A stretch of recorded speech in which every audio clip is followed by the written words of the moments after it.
My duties as a member of the House of Representatives of the state of Hawaii to the best of my ability. Congratulations to you all. First at noon, state lawmakers are sworn in at opening day of the Hawaii State Legislature. It was a packed house at the state capitol as the 33rd legislative session officially got underway. Affordable housing, fireworks regulations, Hawaiian homes, and public safety are among some of the top priorities for lawmakers this session. History was made with Kauai Representative Nadine Nakamura as Hawaii's first female House Speaker, and Republicans have 3 senators and 9 representatives, the most in the GOP caucus in the past 20 years. Session runs until May 2nd. We'll have a full report on today's festivities coming up in later editions of HNN. Now to a developing story, Mokulele Airlines has abruptly grounded all of its flights, the company calling it a temporary pause because of maintenance issues. Dylan Ancheta joins us live from the Mokulele terminal at Honolulu's airport with more on the impacts to passengers. Dylan.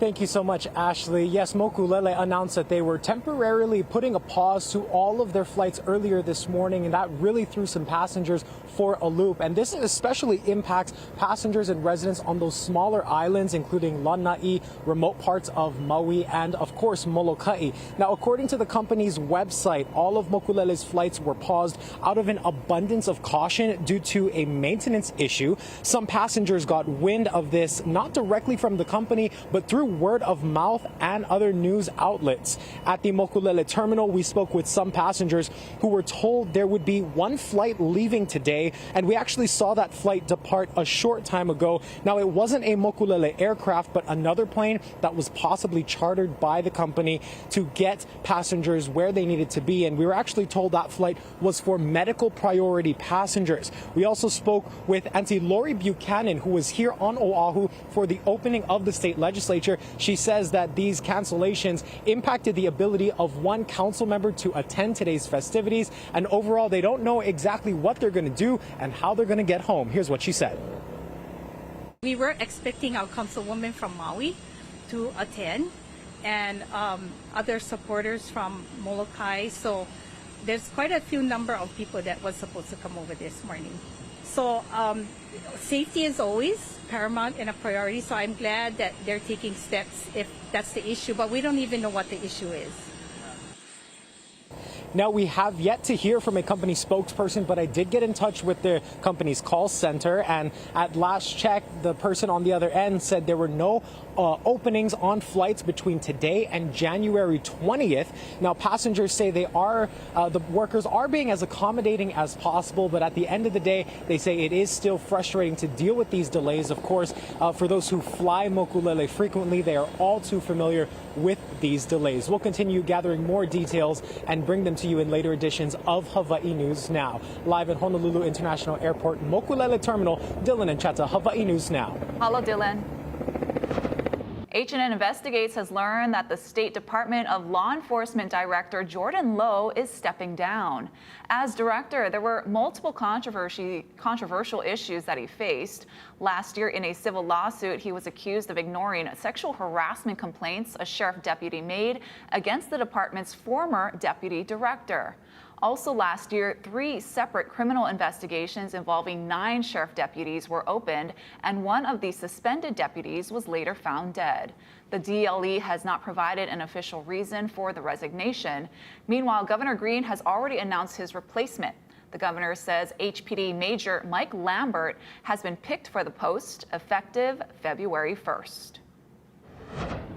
Fire danger remains high in parts of Los Angeles today, threatening to potentially add to what the governor says could be the costliest disaster in U.S. history. Danya Backus has more from the FEMA Disaster Recovery Center. Dramatic images above the wildfires ravaging Los Angeles. Low humidity and strong winds have further dried out the brush, increasing the fire risk. The danger has not yet passed, so please prioritize your safety. Conditions are expected to improve later this week.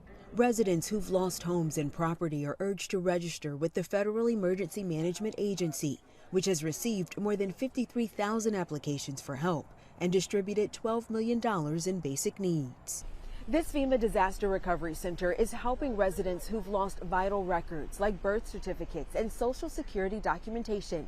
They can also file relief applications and even receive mental health services. We want parents to know that we're here to support their whole family, and people of all ages can come and get support from us. We have task force. Search and rescue teams are methodically combing through charred properties damaged in the Eaton fire. Looking for hazards, possibly searching for any victims that may not have made it out of the fire. First responders working that fire are camped out at the famous Rose Bowl Stadium, setting up a tent village in the parking lot.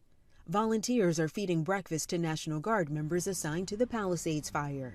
We want to help, and that's what we do. We mobilize the community to help. For those doing harm, law enforcement made more arrests overnight with ongoing looting concerns. Authorities released this video of trespassers inside an evacuated home in Mandeville Canyon. The rules haven't changed. If you don't belong there, you don't live there, stay out of there. A curfew remains in effect from 6 p.m. to 6 a.m. in the affected areas. Danya Backus, CBS News, Los Angeles. Let's take you live to the Big Island now, where scientists say Kilauea Volcano is erupting again. A small lava flow started exiting the north vent at around 9:15 this morning, following low-level continuous lava spattering hours earlier. All activity is confined to the north vent area. This is the fourth eruptive episode since the summit eruption began on December 23rd.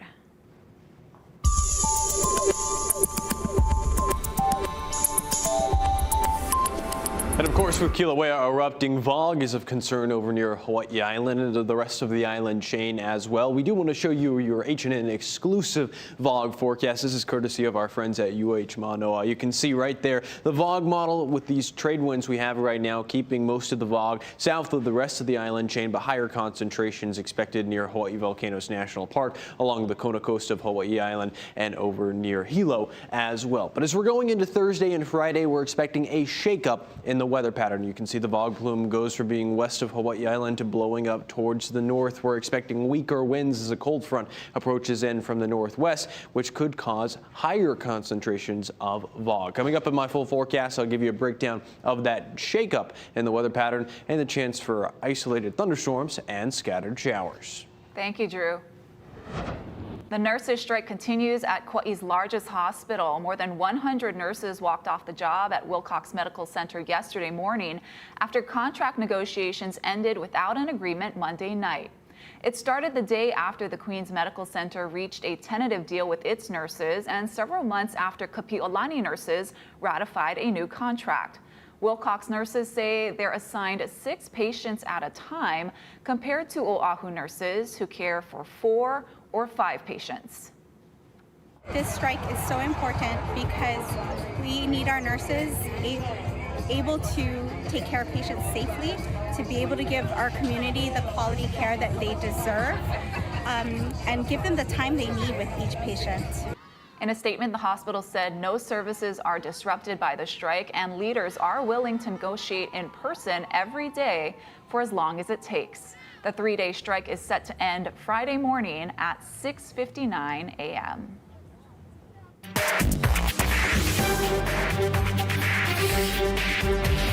On Oahu, some of Ko'olina's empty fields could soon be home for an iconic resort. Eddie Dowd tells us who's trying to revive a project that failed to take off 20 years ago. This Atlantis would be built on 26 acres of land here next to the Aulani Resort. It would be the first Atlantis in the United States. Welcome to Atlantis. This is what the Atlantis properties look like in the Bahamas and Dubai. It's a project first pitched in Hawaii 20 years ago when then Governor Linda Lingle looked at the plans with Ko'olina developers. Now, California-based Cam Sang Company has bought the land from China Oceanwide Holdings. Pacific Business News says the Chinese group bought the 43-acre property about 10 years ago for $424 million. And the California group just bought it for $216 million. PBN says the new development will have 500 hotel rooms and 500 condo units. Can you guess the price tag to build it? 500 million? 2 billion. Wow. Okay, great. I think there's more traffic, but it's going to happen. It's going to happen. Personally think that it will boost the economy. We met this family from Argentina who says they've been to the Bahamas Atlantis twice. In Bahamas, we have a lovely experience. It's exciting, so it's amazing. Definitely, I will book a room in here. Professional Hawaii hotel reviewer Brandon Hughes says the permitting process should force the developer to consider the community's needs. You guys are going to build a world-class resort, then you need to provide us with a world-class solution to the parking in Ko'olina. We need to demand that. The area's neighborhood board also has all kinds of questions. How long it'll take? Hopes that they hire a lot of local union certified workers to build their resort.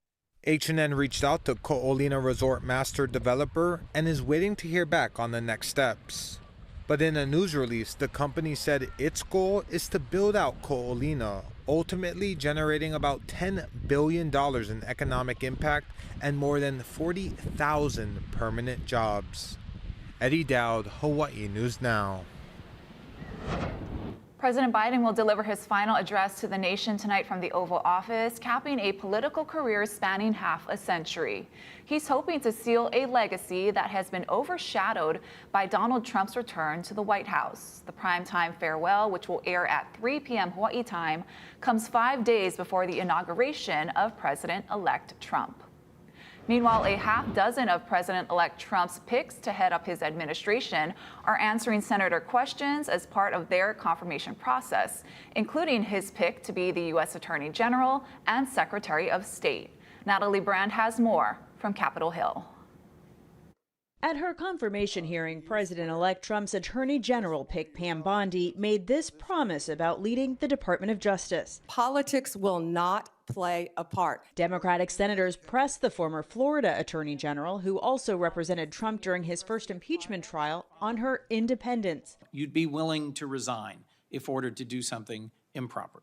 If anyone asked me to do something improper, and I felt I had to carry that out, of course I would not do that. And she was asked about President-elect Trump's pledge to pardon January 6th defendants. Let me be very clear in speaking to you.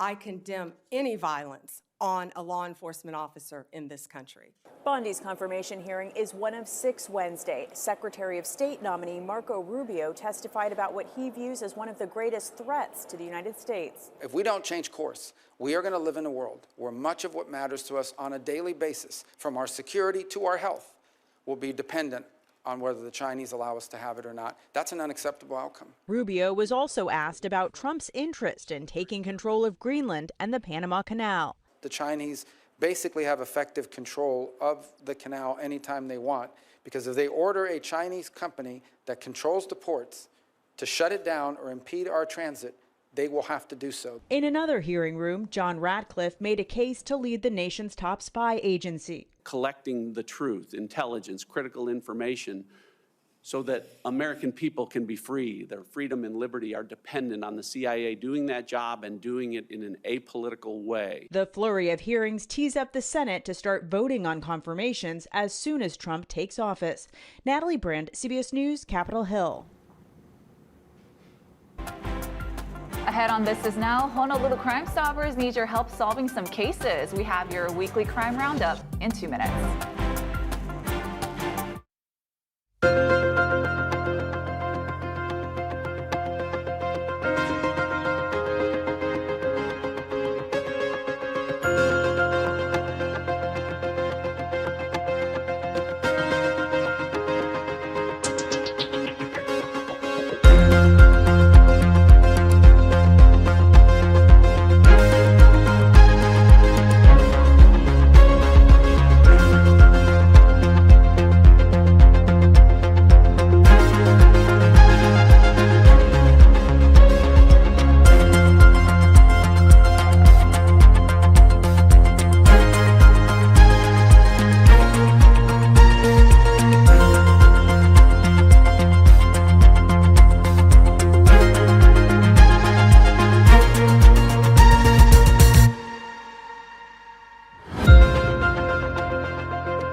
breaking news from Kauai. The state health department says it's detected the bird flu at very low levels in wastewater samples collected at the Lihue wastewater treatment plant. Officials say there have been several detections since December 11th. The first detection of H5 avian flu was collected, but because the levels were so low, they were not considered positive results. Now, because there have been consistent low-level detections, there is a high likelihood that H5 bird flu is on Kauai. Officials say no virus infections of any birds, dairy cows, or humans have been detected on the Garden Isle to date. Well, it's time for our weekly crime roundup. Sergeant Chris Kim from Honolulu Crime Stoppers is here with 3 new cases police need your help solving. What do you have for us today? Okay, our first case of fraudulent use of credit card, essentially basically a stolen credit card. On October 17, 2024, about 6:28 a.m., this male entered the Walmart in Waipahu and used a stolen credit card to make some purchases. He then fled in this red-colored Jeep. He's been described as unknown male, medium build, tan complexion, wearing a black beanie, green and brown long sleeve jacket, and he fled in a red 4-door Jeep. Our second case is basically an attempted auto theft on Wednesday, January 1st, 2025 at about 6:11 p.m. A witness observed this male attempting to steal her neighbor's vehicle. He's been described as an unknown local male in his 30s, 180 to 200 pounds. He's wearing a black short sleeve shirt, blue jeans, carrying a black bag. And finally, we have a theft in the 3rd degree. On Tuesday, November 5th, 2024, about 11:51 p.m. This male was kept on video surveillance stealing an AED, an automated external defibrillator pack from the Waipahu Transit Center. He's been described as an unknown male, basically bareback pants and a backpack. If you know anything about these cases that we talked about today, go ahead and call us at Crime Stoppers at 808-955-8300 or download the P3 Tips app available on smartphone or tablet. All 3 cases is also posted on honolupd.org website, bottom left-hand corner. And you actually have some bittersweet news to share with us. I do. So after 26 years with the Honolulu Police Department, the last a little over 7 years as a Crime Stoppers coordinator, I will be retiring at the end of the month. I just want to thank everybody. Thank you, the police department, the media, and especially the community for all the years of support and for supporting our program and just getting involved. And I encourage the public to continue to be involved, support our first responders, whether it be HPD, HFD, EMS, just support, all first responders, And thank you to everybody, my team of volunteers, Officer Glenn Cabras, Donna Takashi Combs, my board of directors, all our partners. It's just been a wonderful journey.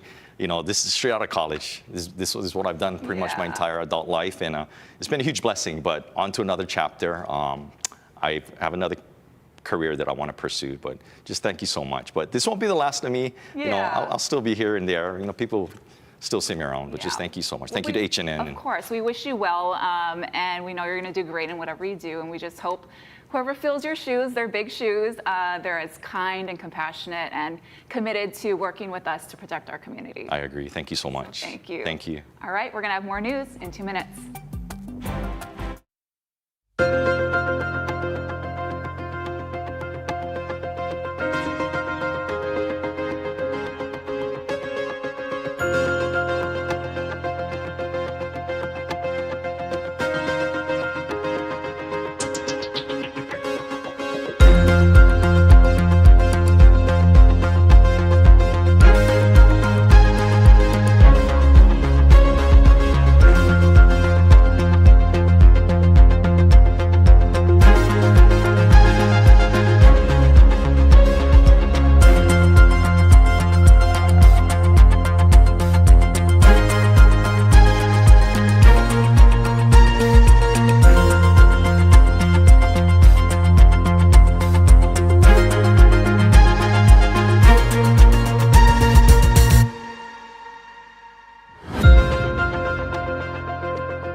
First Alert Weather with Drew Davis. Well, happy Wednesday, everybody. Of course, we're talking about that cold front that's expected to arrive tomorrow evening into early Friday morning. And we also are going to be seeing high surf at the end of this week. So let's take a look at what's going on in the overall weather pattern. That cold front is approaching, and we can really see off to our northeast, we've got high pressure really driving the weather pattern here.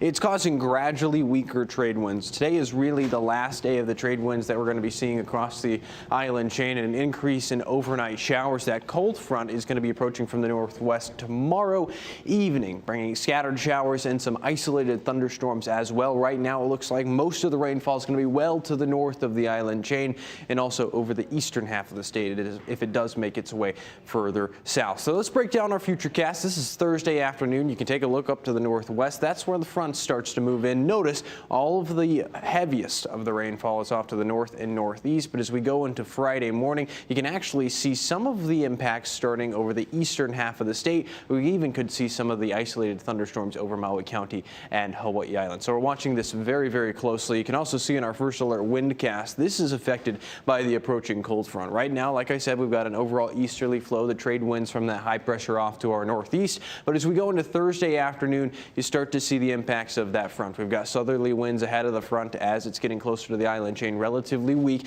A little bit of concern over Hawaii Island with the ongoing eruption at Kilauea. And as we get into Friday afternoon, as the front's actually moving across the island chain, again, this is a weak front. We're not going to be seeing very strong winds from it, but overall a northerly flow behind the front, southerly, as the front is still getting closer to the rest of the island chain. Another impact from this front that we are seeing is large surf. We're expecting near high surf warning levels of surf on north and west facing shores as we're going into Friday. There's that large swell moving throughout Friday morning, and we're going to be sticking around throughout Saturday morning as well. Taking an actual look at your surf and shoreline forecast, at least the numbers for Wednesday morning. North facing shores around 7 to 10 feet, west facing shores 5 to 7. In town, relatively small, around 1 to 3. East facing shores around 2 to 4 feet out there. Let's take a look at your first alert 7-day forecast. Right now, we have Thursday and Friday highlighted in red. Because of that approaching cold front, the timing seems to be a little bit closer to Friday now than on Thursday, but we're still monitoring the chance for some of those isolated thunderstorms. Thank you, Drew. Still ahead, we go window shopping for dream homes. We'll show you this estate up for sale in Kahala and its whopping price tag.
news now. There's new drone footage being released today by authorities in Massachusetts showing the rescue of a dog and its owner after they both fell through the ice on Lake Waban on Sunday. Now, the video shows rescuers from the fire department crawling along a tether line toward a hole in the ice next to an empty rowboat. Good news, both human and dog are safe and okay. Glad they're okay. Yes. And a story for those who like to tap the Rockies. Coors Light Beer plans to change its name, at least for a short run. For now, you can call it Mondays Light. Maybe they're channeling the movie Office Space here. You buy a case of Coors, you're getting a case of the Mondays. Or in this case, a case of Mondays Light. The name change lasts for just a month. I like that. And an estate along Kahala Beach is now on the market. Yeah, and the price, just $65 million. Hale Hano Hano, check it out, on Kahala Ave, was built in 2018 on a 1.5-acre property that includes a main residence, an adult children's home, whatever that is, a guest house, and a heated lap pool. Now, it's Hawaii's second most expensive residential listing after a $78 million compound on Maui purchased by Amazon founder Jeff Bezos back in 2021. An adult children's I'm curious what that means. Maybe it's like they can bring their adult children to stay with them. Right. You never want to leave mom and dad's house if it looks like this. Never. I'm also curious about the Mondays Light. I think I might have to do something with the Super Bowl coming up. That might be an ad. Very cute. Thanks for watching. This is